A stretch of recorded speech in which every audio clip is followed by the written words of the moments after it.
Certo. Ó, a gente tem nesse eletrocardiograma, nesse exemplo de eletrocardiograma, a gente tem linhas que elas vão seguir um padrão muito similar. O que diferencia, às vezes, que dá essa pouca diferença nas ondas, é a localização do eletrodo. Tá? A gente tem um eletrodo que deve seguir aquele padrão de distribuição, né, de forma de triângulo invertido, e aí a gente tem essas alterações, mas o padrão é o mesmo. Se a gente for analisar, por exemplo, na figura, na linha 2, a gente vê esses padrões das ondas, né? Que são aquelas ondas de despolarização. E a gente consegue perceber, né, que existe uma repetição dessas ondas, né? Uma repetição. E aqui no finalzinho, a gente está vendo onde tem um vetor, né, esse Vzinho aqui no final, mostrando um padrão um pouco diferenciado, que nada mais é com a repetição dessa onda. E aí eu queria mostrar para vocês o seguinte, perguntar, na verdade, se vocês conseguem identificar aquela primeira onda, né, que é a onda P. Se a gente for acompanhar aqui, ó, com base na aula, então os eletrodos estão nessa distribuição, né, tendem que assumir essa distribuição na forma de triângulo invertido, e voltando lá para as ondas, a gente está vendo aqui anteriormente, deixa eu ver, as ondas P. Aí a pergunta é, se nesse eletrocardiograma aí, nesse exemplo, se vocês conseguem visualizar essa onda P, tá? Nesse exemplo, tem como visualizar? Dá para visualizar. Tá? Acho que, né,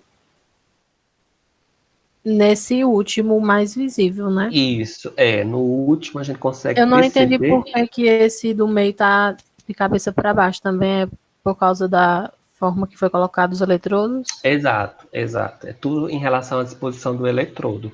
Mas os padrões das ondas não mudam, né? Basicamente é o mesmo.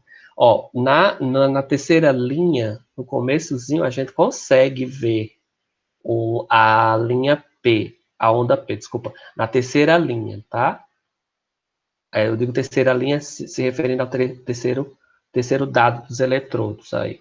Então, nessa terceira linha, a gente consegue ver uma leve ondazinha no início, né? Do lado esquerdo de vocês aí no iníciozinho. Depois, na segunda linha, a gente não consegue ver essa onda P, né?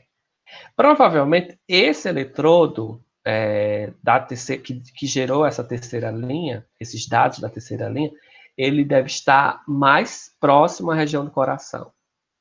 Por quê? Porque, como eu falei para vocês, essa onda de despolarização do átrio, ela é muito rápida, dos átrios, é muito rápida. Então, às vezes, o eletrocardiograma não registra. Então, se a gente for analisar aqui, ó, nos dados que tem na nossa bibliografia, não mostra a presença da onda P aí, né? Porque ela é muito rápida e, às vezes, o eletrocardiograma não registra. Isso vai depender da posição do eletrodo. A gente viu aqui que, nesse caso, houve esse registro, mas só levemente na primeira onda, né? No primeiro conjunto de ondas, na verdade. Agora, as ondas QRS, eu acho que elas são, eu acho não, elas são visíveis em todas, né? As ondas QRS, que é a Sim, de Marcelino. despolarização dos ventrículos. Oi. E para critério de resultado, é analisado somente essa última linha? Não, são analisados somatório de todas. Então, por exemplo, com a prática, né?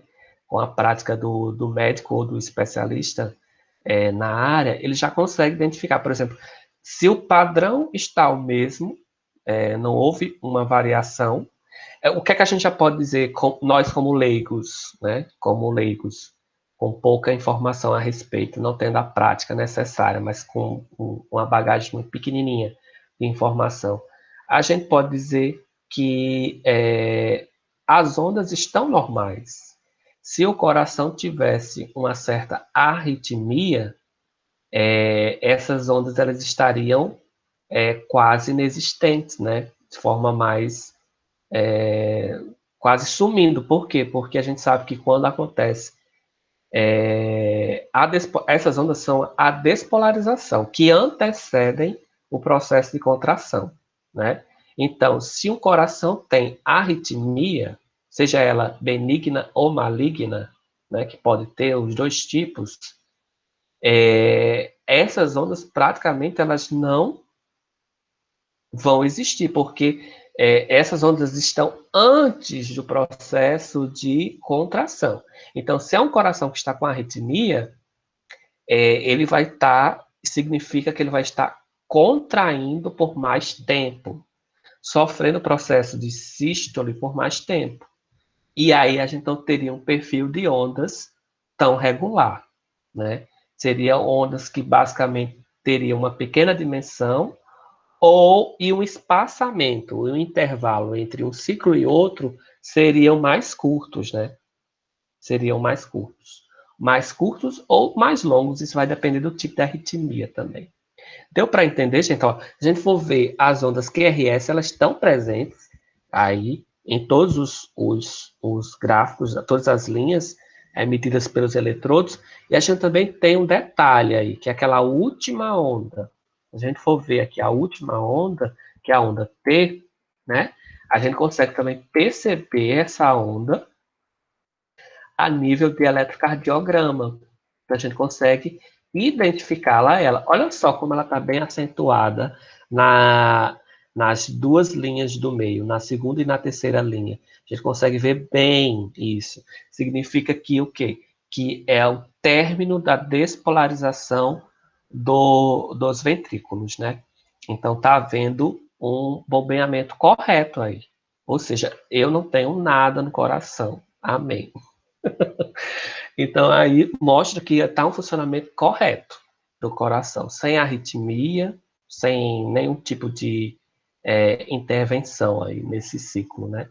E aí, o mais interessante é que não registra aí na foto, que eu acabei cortando, mas embaixo, depois eu vou mandar a imagem para vocês, tem uns dados, né, que ele fornece, o próprio eletrocardiograma fornece a questão dos batimentos, a frequência, né, que o meu aqui deu 60 batimentos por minuto, a frequência cardíaca, aí a gente teria o ciclo cardíaco de 1 por 60, né, e a velocidade, ele dá mais ou menos a velocidade aqui de 25 milissegundos, de 25 milissegundos. Então, há um intervalo desse ciclo de 25 milissegundos, uma coisa muito rápida, né? Muito rápida mesmo. E aí ele também dá os dados do fabricante do eletrocardiograma. Ele mostra a frequência utilizada, né? E a frequência das ondas, tá? Para esse registro aí. Que nesse exemplo foi de 25 Hz, né? Da frequência da onda, ok? Então, era essa situação que eu queria mostrar na prática, né? Como a gente examina um eletrocardiograma, assim, com nossa, de forma leiga mesmo, só para a gente entender que esses padrões eles se repetem. Eu vou ver se eu consigo um eletrocardiograma com alteração, certo? Para poder a gente identificar essas alterações, ok? Dúvida, gente? Vou interromper aqui a gravação.